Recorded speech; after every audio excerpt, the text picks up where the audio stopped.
வணக்கம் நண்பர்களே, சிபிஎல் சிந்தனை களத்திற்கு உங்களை மகிழ்வோடு வரவேற்கின்றேன். வாழ்க மகிழ்வுடன். தினம் ஒரு திரவியம், மனதுக்கும் உடலுக்கும். அடுத்தவர் என்ன நினைப்பார் என்று யோசிப்பது உங்கள் மகிழ்ச்சியை நீங்களே அழிப்பதற்கு சமம். இன்னொரு வகையில் சொல்லப்போனால் நமது மகிழ்ச்சியை நாமே அழிப்பதற்கு சமம். அடுத்தவர் என்ன நினைப்பார் என்று யோசிப்பது நம்முடைய அன்றாட வாழ்க்கையில நாம் ஒவ்வொரு முறையும் காலையில் எழுந்தது முதல் இரவு உறங்கும் நேரம் வரை இந்த ஒரு சிந்தனை நமக்குள்ள ஓடிக்கிட்டே இருக்கும்.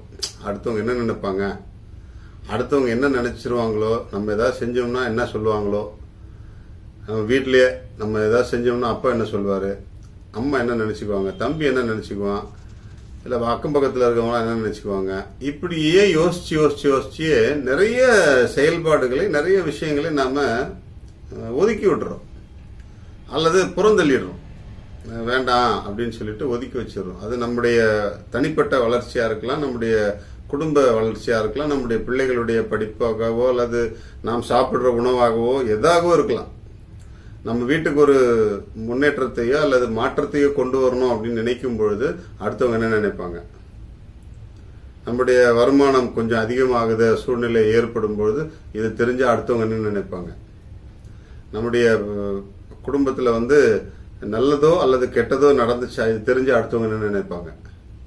அதுக்குன்னு எதுவுமே நடக்காம இருக்க போறதில்ல, வளராம இருக்க போறதில்ல, குறையாம இருக்க போறதில்ல, இல்லை கூடாம இருக்க போறதில்ல. நடந்துகிட்டே தான் இருக்கும். அதனுடைய செயல்கள் அது பாட்டு போய்கிட்டே இருக்கும்.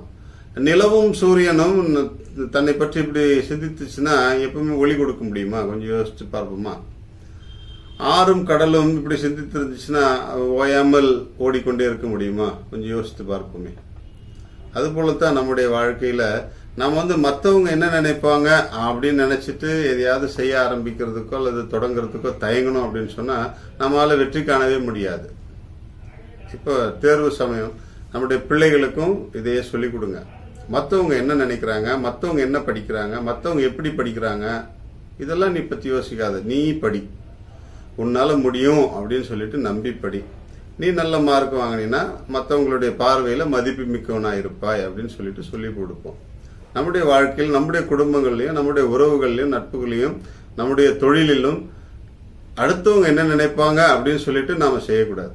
நம்முடைய மகிழ்ச்சி, நம்முடைய வளர்ச்சி, நம்முடைய சிந்தனை இதெல்லாம் ஒருமுகப்படுத்தி வாழ்வதற்கும் வளர்வதற்கும் முயற்சி செய்வோம். அப்படி செய்யும் பொழுது நம்முடைய வாழ்க்கை ஒரு ஒருங்கிணைந்த பலாப்பழம் போல இனிமையாக இருக்கும்.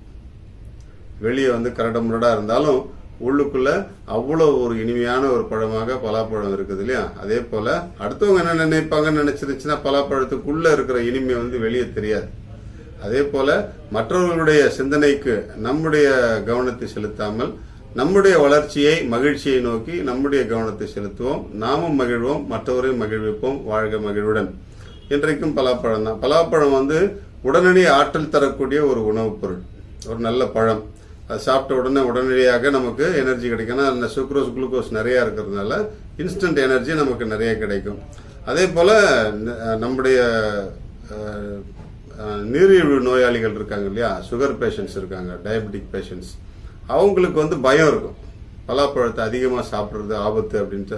அதிகமாக சாப்பிட்டா ஆபத்து தான், ஆனால் குறைந்த அளவில் நீங்கள் எடுத்துக்கொள்ளலாம். ஏன்னா அதில் கிளைசமிக் குறியீடு குறைந்த அளவில் சாப்பிடும்போது குறைவாகத்தான் காட்டும்.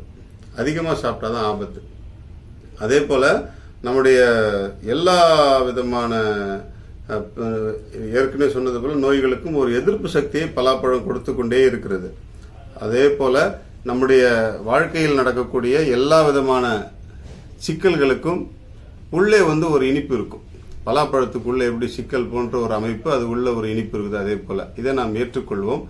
புற்றுநோய்க்கான நோய் கட்டுப்பாட்டு மருந்து பலாப்பழத்தில் இருப்பதாக அறியப்பட்டிருக்கிறது.